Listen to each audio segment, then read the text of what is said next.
करके अगर हम अमेरिका को कोट करेंगे, थोड़ा उसको अनुशीलन करेंगे, पिछले सदी में अमेरिका की जो 20s रहा, उसको वहां की अर्थशास्त्रियों ने रोरिंग 20s कहा। ये कोई अमेरिका को कॉपी करने की बात नहीं है, लेकिन एक संजोग देखिए, अभी हमको जिस प्रकार की मौका मिला है और राष्ट्रपति जी ने अपने भाषण में उसकी कुछ उल्लेख किया, ये हमारे लिए लगता है कि ये सदी की, ये दशक, ये रोरिंग 20s के नाम पे दुनिया के इतिहास में हम कुछ लिखने वाले हैं, इसमें कोई संदेह नहीं है। और इसीलिए हम लिखेंगे कि देश की नेतृत्व करने वाले विश्व की अद्वितीय जननेता श्री नरेंद्र मोदी आज देश की प्रधानमंत्री की जिम्मेदारी में है। इतना तो प्रजातंत्र में राजा साहब, आप जैसे वरिष्ठ नेता को मेरे जैसे व्यक्तियों के प्रति आपकी, राजा साहब मैं विल नहीं कर रहा हूं, राजा साहब मर्यादा में हम सब रहें तो अच्छा है, मैं आपसे सीखता हूं, आपस में बात, लेकिन मेरे नेता को अगर मैं प्रशंसा करूं जिसको विश्व मानते हैं, आपको इतनी पीड़ा नहीं होनी चाहिए। यह प्रजातंत्र की तकाजा है। राजा साहब मैं विल नहीं कर रहा हूं, मैं आपका आदर करता हूं। उपसभापति जी, इस सरकार की और विशेष करके इस नेतृत्व की एक अलग फिलॉसफी है, और इसी सदन में, लोकसभा में मेरे नेता ने कई बार, एक बार नहीं कई बार कहा है कि अब तक जिनके हाथ में इस देश की जिम्मेदारी रही, सबने इस देश की आगे बढ़ाने के लिए, देश को आगे बढ़ाने के लिए काम किया है, और हमें अभी मौका मिला है। प्रजातंत्र में किसी की खैरात नहीं। लोग कह रहे थे आपको बहुमत मिला तो इतना अहंकार क्या है, ऐसा अहंकार नहीं है उपसभापति जी, ये विनम्रता है, ये हमारी जिम्मेदारी है, ये देश की मैंडेट है। 2014 और 2019 में देश की जनता ने कल्याणकारी व्यवस्था चलाने के लिए श्री नरेंद्र मोदी जी को जिम्मेदारी दिया है। ये किसी की खैरात नहीं है, किसी की दया पर हम यहाँ आए नहीं है, देश की गरीबों की दया पर हम यहाँ पहुंचे हैं। उपसभापति जी, हमारी कुछ रीत है, कुछ नीति है, कुछ हमारी चरित्र है, कुछ हमारी प्राथमिकता है, मेरे प्रधानमंत्री की कुछ काम करने के तरीके हैं। ये सब तब महत्वपूर्ण हो जाता है जब हम आजादी के 75 साल पूरा करने के लिए 1 साल पीछे हैं। हम पूज्य बापू की 150 साल जयंती इन दिनों में मनाए हैं। हम इसी साल नेताजी सुभाष चंद्र बोस की 125 साल, उनकी जन्मदिन अभी अभी प्रधानमंत्री उनकी कर्मस्थल कलकत्ता जाके मना के आए, और हमें सौभाग्य मिला हम उनकी जन्म स्थान जाके उनको प्रणाम करके आए हैं।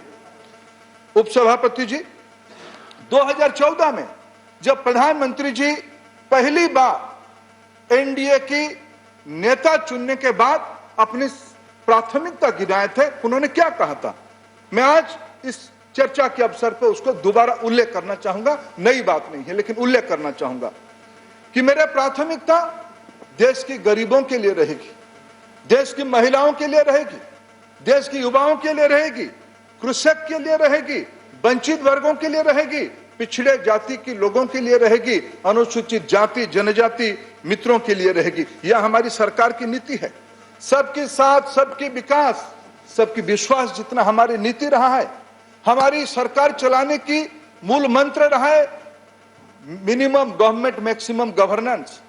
हम उसी के मंत्र के ऊपर हम गरीब को सबसे ऊपर रख के, गरीब हमारी केंद्र बिंदु में रखते हुए हमने अपना कार्यक्रम चलाया, जिसकी कुछ विषय अभी राष्ट्रपति जी ने अपने सरकार के बारे में उल्लेख किया। मेरे नेतृत्व किसी को पीड़ा हो सकती है, निडर है, डिसाइसिव है, निर्णय करते हैं, कोई भी काम हाथ में लेते हैं, स्लोगन नहीं देते हैं, समय अवधि में उसको पूरा करने की जिम्मेदारी भी लेते हैं। और उसके लिए मैं एक उदाहरण देना चाहूंगा, अनेक उदाहरण दे सकता हूं, लेकिन एक उदाहरण देना चाहूंगा उपसभापति जी। मैंने कहा मैं सब पूर्व प्रधानमंत्रियों को आदर करता हूं, और मेरे नेता अटल जी भी प्रधानमंत्री रहे, अनेक महानुभाव प्रधानमंत्री रहे, लेकिन बताइए कौन सी प्रधानमंत्री प्रति माह राज्य की सारे वरिष्ठ अधिकारियों को लेके, भारत सरकार की सारे वरिष्ठ अधिकारियों को लेके प्रगति मीटिंग चलाते हैं। प्रगति मीटिंग में कहीं रेल पटरी 50 दशक से शुरू हुई है, न्यू रखा गया, अभी तक पूरा नहीं हुआ था। कभी सिंचाई की प्रकल्प है, कभी कोई अभयारण्य की प्रकल्प है। पिछले दिनों में जिनके हाथ में दायित्व रहा, उन्होंने तो घोषणा कर दिया, पीछे मुड़ के देखा नहीं, हुआ कि नहीं हुआ। मेरे डिसाइसिव नेतृत्व, निर्णायक नेतृत्व, प्रगति मीटिंग करके सबको चरणबद्ध तरीके से उसको पूरा करने के काम किया। पारदर्शी सरकार हमने चलाया, जन सहभागिता को आधार करके हमने सरकार चलाई। जन सहभागिता को एक जन आंदोलन के रूप में, जन सरकार को हमने ध्यान में रखते हुए शासन चलाया। ये हमारी सरकार की रीत नीति रही है। हमारी, जैसे मैंने कहा, गरीब कल्याण हमारी प्राथमिकता रही, कल्याणकारी राज्य हमारी प्राथमिकता रही। जनधन खाता 42 करोड़ लोगों के खुले हैं। टॉयलेट 10.7 करोड़ लोगों के खुले हैं। अगर मैं एक विषय उल्लेख करूं, किसी को बुरा लग सकता है, आजादी जब देश को हुई, देश में टॉयलेट 1% लोगों के पास था। जब 75 में आर्यभट्ट छोड़ा गया, हम महाकाश में अपने पराकाष्ठा दिखाए, तब टॉयलेट देश में 2% था। जब विश्व कप हमने जीता 1983 में, तब भी टॉयलेट की संख्या हमारी 2% थी। जब हम नई सदी में पहुंचे, 2000 में आए, 1998 की तथ्य में दिलाता हूं उपसभापति जी, तब भी हम 18% तक टॉयलेट बनाए थे। जब प्रधानमंत्री जी कामकाज संभाले 2014 में, 2 अक्टूबर तक देश में 39% टॉयलेट था, जो आज 70% ओडीएफ हुआ है। यह प्रधानमंत्री जी की निर्णायक नेतृत्व की एक उदाहरण मैंने दिया। इलेक्ट्रिसिटी 4 करोड़ लोगों के घरों में पहुंचाई गई है। एलपीजी कनेक्शन उपसभापति जी, प्रधानमंत्री जी ने हमें जिम्मेदारी दिया लगाने के लिए। 14 में 13 करोड़ नागरिकों के घर में एलपीजी कनेक्शन था, जो आज बढ़ के 29 करोड़ की ओर जा रहा है। यह उपलब्धि है, यह टाइम बाउंड डिसाइसिव गवर्नेंस है। अभी तो देश में एक नया उन्मादना खड़ा हुआ है, माहौल खड़ा हुआ है। नल में जल पहुंचेगी। राज्य सरकार, सभी, किसी की भी राज्य सरकार हो, आज भारत सरकार के साथ सहयोग कर रहे हैं। हम हर घर जल पहुंचाने के लिए प्रधानमंत्री जी देश को वादा किया है। माननीय रविशंकर जी यहां बैठे हैं, 1000 दिनों में भारत की 6 लाख गांव में इंटरनेट पहुंचाने के लिए हम लोगों ने जिम्मेदारी लिया है। बीमा योजना, प्रधानमंत्री किसान सम्मान निधि योजना, मित्रों ने पिछले दिनों में शासन चलाई, 10 साल में 70,000 करोड़ रुपया देके किसान हितैषी का बिला लेके घूम रहे हैं।